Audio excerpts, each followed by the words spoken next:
ប្រកាសព័ត៌មានរបស់ក្រសួងធនធានទឹកនិងឧតុនិយមនៅព្រឹកថ្ងៃទី11ខែមិថុនានេះព្រះរាជាណាចក្រកម្ពុជានឹងទទួលរងអធិបុលព្យុះទី1ដែលជាព្យុះដំបូងគេនៅក្នុងឆ្នាំ2025នេះព្យុះទី1ដែលនឹងកើតឡើងនៅក្នុងព្រះរាជាណាចក្រកម្ពុជានេះបានកើតឡើងដោយសារតែការវិវត្តពីខ្យល់មូសុងនិរដីជាមួយសម្ពាធទាបដែលគ្របដណ្ដប់លើឈូងសមុទ្រថៃអាងទន្លេមេគង្គនិងសមុទ្រចិនខាងត្បូងមានអធិបុលមកលើព្រះរាជាណាចក្រកម្ពុជានិងសម្ពាធទាបដែលកំពុងស្ថិតនៅសមុទ្រចិនខាងត្បូងនៅក្នុងសប្តាហ៍នេះតាមការប្រកាសរបស់ក្រសួងធនធានទឹកស្ថានភាពបែបនេះចាប់ពីថ្ងៃទី11ដល់ថ្ងៃទី13ខែមិថុនាឆ្នាំ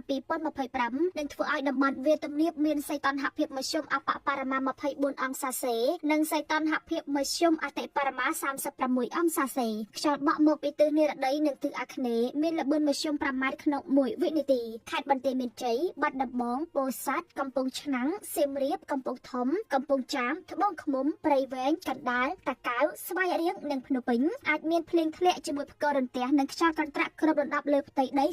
35%តំបន់ខ្ពង់រាបមានសីតុណ្ហភាពមធ្យមអបបរមា25អង្សាសេនិងសីតុណ្ហភាពមធ្យមអតិបរមា37អង្សាសេខ្យល់បក់មកពីទិសនិរដីនិងទិសអាគ្នេយ៍មានល្បឿនមធ្យម6ម៉ែត្រក្នុង1វិនាទីខេត្តកំពង់ស្ពឺបៃលិនឧត្តរមានជ័យព្រះវិហារក្រចេះស្ទឹងត្រែងរតនគិរីមណ្ឌលគិរីជួរភ្នំដងរែកនិងតំបន់ជួរភ្នំក្រវាញអាចមានភ្លៀងធ្លាក់ជាមួយផ្គររន្ទះនិងខ្យល់កន្ត្រាក់គ្របដណ្ដប់លើផ្ទៃដី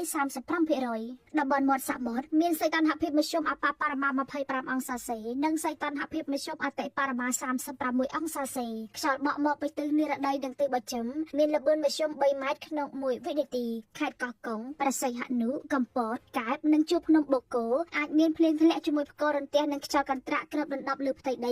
30%រលកសមុទ្រមានកម្ពស់មធ្យមអបបរមា0.50ម៉ែត្រនិងកម្ពស់មធ្យមអតិបរមា1.75ម៉ែត្រ